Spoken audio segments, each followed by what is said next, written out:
Heavenly Father, we thank you so much for your goodness and your grace, your faithfulness always. We thank you for the history that we have in you and the history that you have with our country. We pray, oh God, that you would manifest your presence again in this land, that there would be a great awakening and hearts would turn toward you, that we would seek you with all of our heart, that you would bring a bright light back to this nation. Father, we thank you for each one here and for their hearts and their concerns to see that righteousness return to our land and healing come to America. So we pray that you would bless our speakers, bless our time together, open our hearts and our ears to hear what you're speaking. In Jesus' name we pray.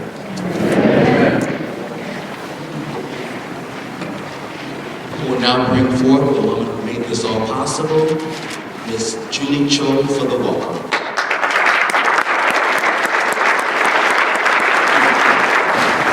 I'm Julie from Fair America. I want to tell you a little bit about my organization, what it is. So Fair America is an organization that promotes free enterprise and free market, basically our constitutional rights as an individual and our freedom. I'm here today my role here is a matchmaker. So every community and every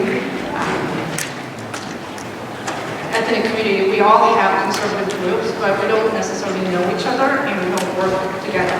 So as a result, we're not as powerful or as effective. So my role here is to bring everybody out, introduce to each other so that we can build a coalition and start working together. So that is my role. It's an honor to be here and it's a privilege to be working with you in the days to come. Thank you. We truly believe that we are one nation, under God, indivisible with liberty and justice for all. It is incumbent upon all of us, as was said earlier by Julie, to put some of our differences aside, to come together and to work together so that we can see the principles of righteousness, the principles of prosperity, the principles of free enterprise, that those principles might continue to exist. I was speaking at a church just last night, and I'm constantly reminded of how the subtlety of socialism is creeping in, even into some of our evangelical and African American churches. But if we understand the principles that Frederick Douglass stood for, the success that Harriet Tubman had, the success that other inventors, black inventors, and other people within our culture had, those are the principles that allow people to rise up out of poverty and to overcome slavery and injustice. Those are the principles that make America great.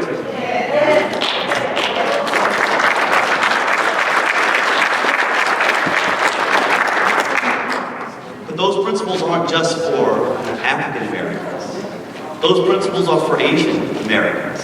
Those principles are for Hispanic Americans. Those principles are for people that just simply call themselves Americans.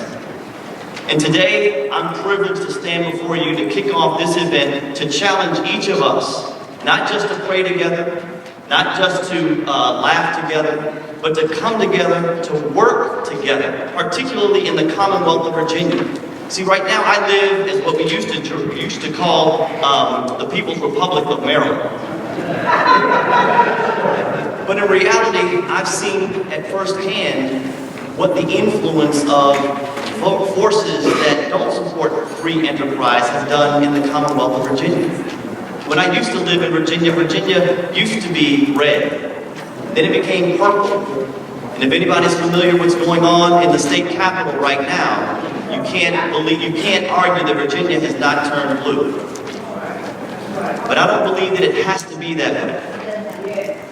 Just as Frederick Douglass did in 1872, garnering people from around the country to support their candidate, I believe that you and I can support the principles that President Trump is pushing forward for America as well. Wake up, America. We needed to wake, and I think we all conservative is all together. We are fighting among us. Enemy is over there. Conservative reaction, the minority is much more than conservative than mainstream conservative. So today, thank you so much, Julie, to bring this from Illinois, Wisconsin, and in Virginia. We needed to unite it. Martin Luther King was the Republican Party. He was the fair for all. So it's a fairer America. Julie, thank you so much for you are having this. First time I've been here to Harvard for 20 years. We are all together, Black, Hispanic, Asians. Good evening, America. Are we better off today than we were 3 years ago? And thanks to President Trump for that. And thanks to all of you for voting for him. I have seen in the last 3 years, most of my good friends, I talked to my friend Hasan Gupta, he's here. We talk about, there he is in the back, we used to talk about very few Indian Americans participating in the Republican process or conservative values. Now we start seeing more people come in. I've spoken to Nadeem Nusrat, who's the leader of the Muhajirs, and he's here in the US, and he's here also visiting. And we've talked about the Muslim Americans who are participating because they've been able to see what President Trump is trying to do with this country. It's not about where you come from, what you believe in, it's how you come into this country and what you make of these opportunities. And one of the prime examples is myself. I've been here in this great country for 30 years, and we have been able to achieve a lot. Myself, my family, and my friends, and I've seen each one of them prosper. And it's thanks to this America and that America that President Trump is aspiring to, so that we are working towards making this country and our great nation great again. Hello, everybody. I think I'm going to lighten up everybody's starting out saying I'm very proud American. One might Springfield Rotary Club called me proud redneck American.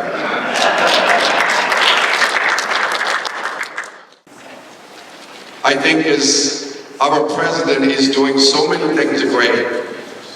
And the way he's presenting, people don't understand, especially the international community.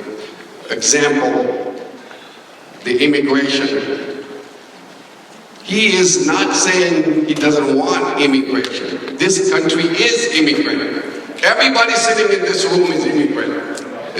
We all immigrate. This United States of America is made as an immigrant. He wants legal immigrants. He wants legally, so this is the lawful country on this earth. One of the things that I think that's a big concern in the community now is a lot of Korean owners, or business owners, are concerned about tax cuts and deregulation with the businesses. So, and we're also very concerned about race-based, university policies, right? Is it merit-based or race-based? Academics, family cohesion. I don't think it's just a Korean issue. I think tax cuts, small businesses, and academics are not, unique to Koreans. And so those are our concerns. I am American.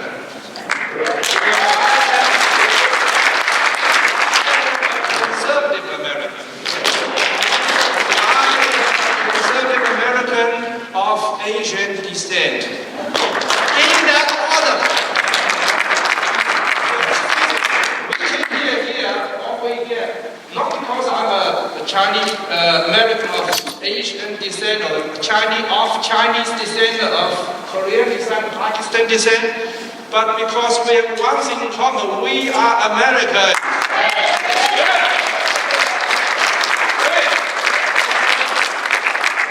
Needless to say, most of us here are first-generation immigrants. We were born in a different country. We speak English as second language. My accent gave it away. But we immigrated to this great country of the United States with one thing in mind, because we believe that America is exceptional. And we have to keep it this way.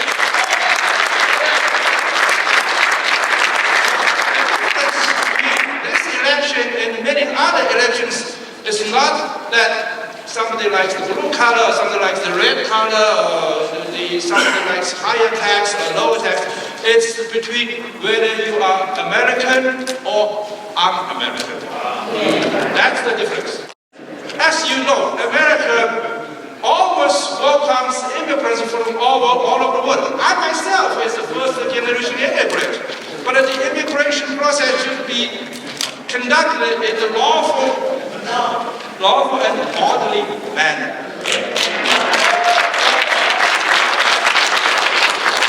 We need Donald Trump in office for 4 more years. Julie invited me here, and one of the things that she said that people are concerned about is that Virginia is becoming, more purple or more blue over the years. And I always reflect on this idea that during the Obama administration, the federal government grew by about 700,000 people. And what happened is a lot of those people ended up in Northern Virginia. And so now we have these hundreds of thousands of newly minted bureaucrats living in Northern Virginia that are voting just to hold on to their jobs. Right? And so that's the concern that we have to do, and make people realize that as Northern Virginia becomes more blue, the rest of Virginia that's very, very red has to speak out. You're lucky because your state legislature drives that home every day. With all the different abortion bills that they come up with, or the gun control bills that they come up with, that should be a little bit of a wake-up call to everybody. But even above and beyond that, the president is well aware of how this has impacted Virginia as well as the D.C. area. And one of the things that he's moved on as president that never gets any coverage in the media is that as one of the Drain the Swamp effort, we've been moving agencies out of D.C.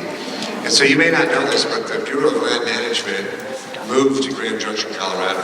It's no longer headquartered in the D.C. area. And the USDA is moving its offices to Kansas City. And so this is our Drain the Swamp effort. And recently Senator Josh Hawley from Missouri, put forward a bill in the Senate that would continue that movement and move a lot more of the agencies out of the D.C. area and spread them around the country, which I think makes a lot of sense. Why?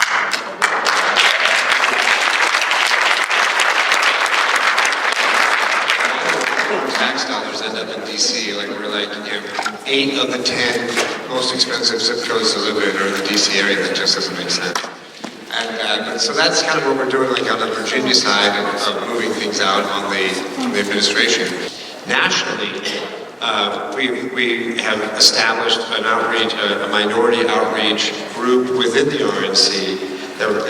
It's the first time that the RNC has begun sending out press releases, not just in English and in Spanish, but right now, every day we send them out in Mandarin, Korean, and Vietnamese, in addition to our regular English and Spanish. And Asian Americans are one of the fastest growing communities in the United States, opening more businesses, increasing as a percentage of population Asian communities, increasing from into 5.6% of the United States. And if you count interracial kids, that's 6.9. And so really we know that the whites as a majority of this country is shrinking, and in order for the Republican Party to continue to be competitive all across this country, there's going to have to be a lot more minority outreach and a lot more just talking to people. And I love the people who are up here. It's not about identity politics. It's about what do you believe? Do you believe the government should come and take care of everything for you, or do you want a small efficient government that stays out of your life?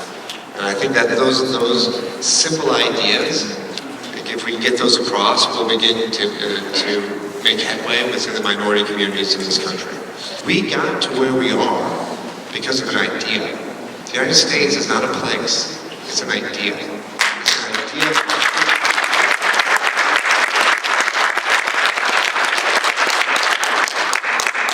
But that freedom does not perpetuate itself unprotected. That freedom needs to be defended every single day. And this is why it always surprises me. And people, especially people who have come here from other countries, who are new immigrants, you know what it's like in other countries. And then what we have here, we can't take what China has and recreate it here. We can't take what Russia did and recreate it here like Bernie Sanders liked to do. Because we'll just fall into the same trap like Russia. We can be poor tomorrow. And so I guess that's my message to everybody, is that I work super hard because I want to keep this great experiment that our forefathers started 250 years ago, keep this experiment going as long as possible, as well as possible, and keep everybody wealthy. I always refer back to, I went to a fundraiser for a guy running for office years ago, and it was in this wealthy guy's house.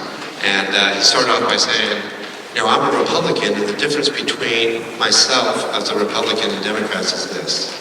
I come into this guy's house, this gorgeous home, and I say, you know what? Everybody should live like this. And the Democrats come into a nice house and they say, nobody should live like this. Well, I am everybody should live like this.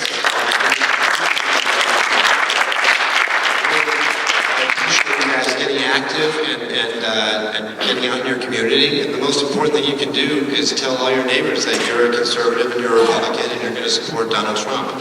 Because at the end of the day, we at the campaign, we can buy as many TV ads as we want. But the best campaign ad we have is you telling your neighbors you're voting for Donald Trump.